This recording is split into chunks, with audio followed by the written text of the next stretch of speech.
今次我坐呢隻維京河船呢，其實佢係非常之特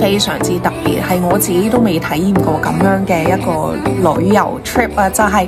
成隻船都係亞洲華人啊，就算連個船上邊嗰啲服務員都係華人嚟嘅。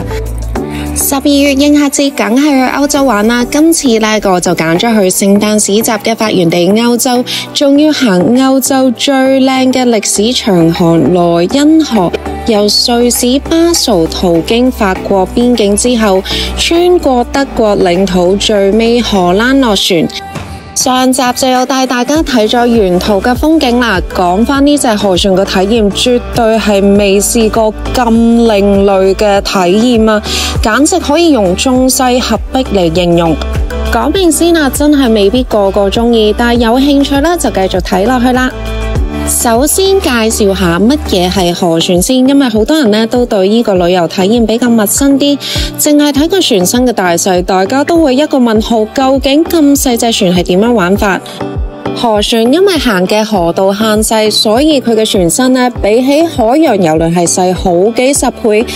體積細啲，載客量少啲，亦都代表住河船冇郵輪嗰種咁刺激、咁多元化嘅元素。但係正因為咁樣，都令到河船有佢自己嘅獨特之處。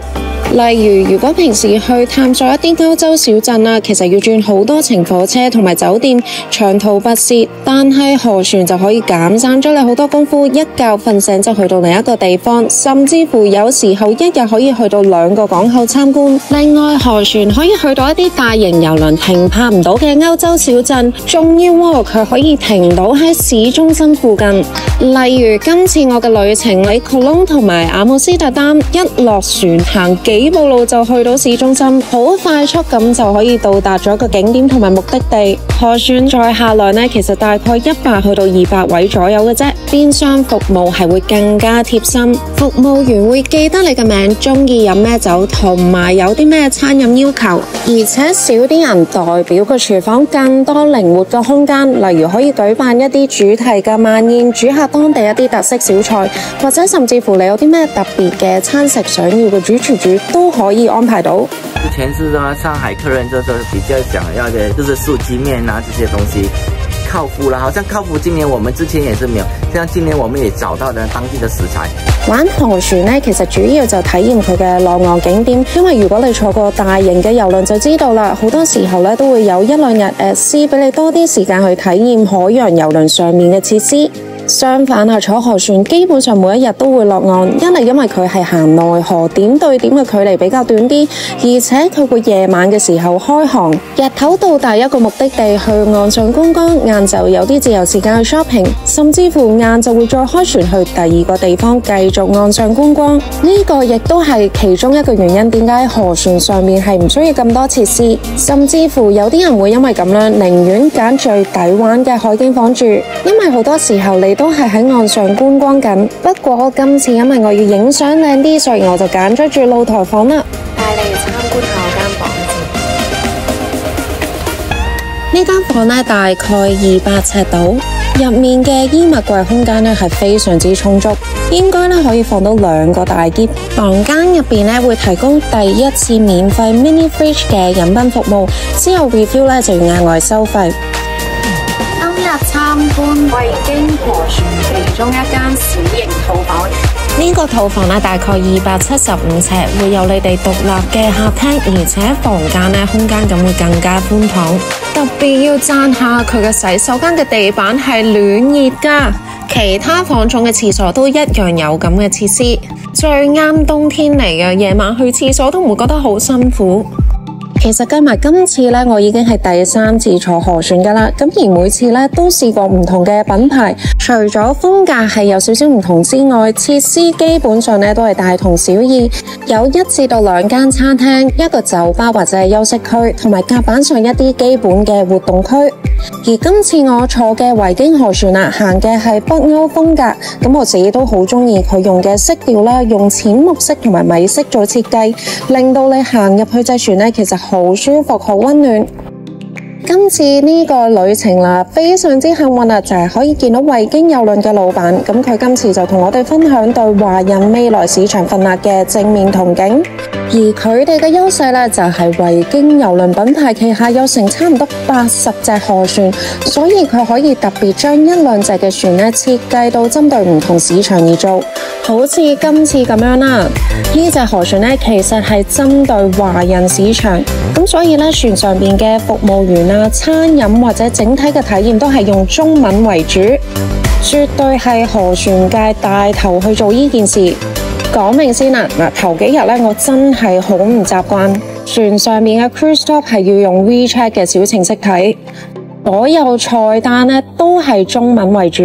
而且80%嘅菜式呢都係食緊中菜。但係其實呢，佢真係煮得好好食啊！個主廚呢，其實係嚟自馬來西亞，而且喺新加坡嗰度做過5星級酒店嘅主廚。朝早、晏晝同埋夜晚呢都係半自助餐嘅形式，而去到晏晝同埋夜晚嘅時候，佢會有另一個 menu 俾你去選擇菜式。除咗有一啲基本嘅三文魚、牛扒之外，其實佢每一日呢都會提供1道嘅當地特色小菜去揀選。而最正呢，就係經過德國嘅河道嘅時候，喺船上面搞咗一餐德國晚宴，有豬手同埋德國啤酒飲。不過講到最正呢，其實就喺冬天嘅時候，每一餐飯都有湯水飲。仲有啊，特別針對華人市場嘅河船上邊係有個麵巴㗎，我特別會推介大家去試下佢嘅酸辣粉，係得幾度嘅歐洲有碗咁熱辣辣嘅麵食，真係食完都暖粒粒啊！是酸辣粉，这是辣椒油，这是大蒜姜，都是调味料的油。花椒粉，花椒粉，不要配粉，不要配粉，所以味道香厚。很多客人都来，就是都很 surprise， 讲到我来到这么远，是不是都会吃到比正宗的家的味道、家乡的味道？不像是我们这个，因为在陆地上，他们跟团是吧？就是合式的中餐、德式的中餐、法式的中餐，已經很多東西都是改良過。去到每晚6點嘅時候呢，河船就會安排啲講座去介紹另一日嘅行程。間唔中呢都會搞一啲特色嘅活動，例如品酒啊、自己整下 cocktail 或者係當地嘅音樂表演。其實呢種嘅華人河船體驗呢係絕對有佢嘅價值。一嚟就係去到英語嘅國家，唔需要再擔心言語溝通唔到嘅問題。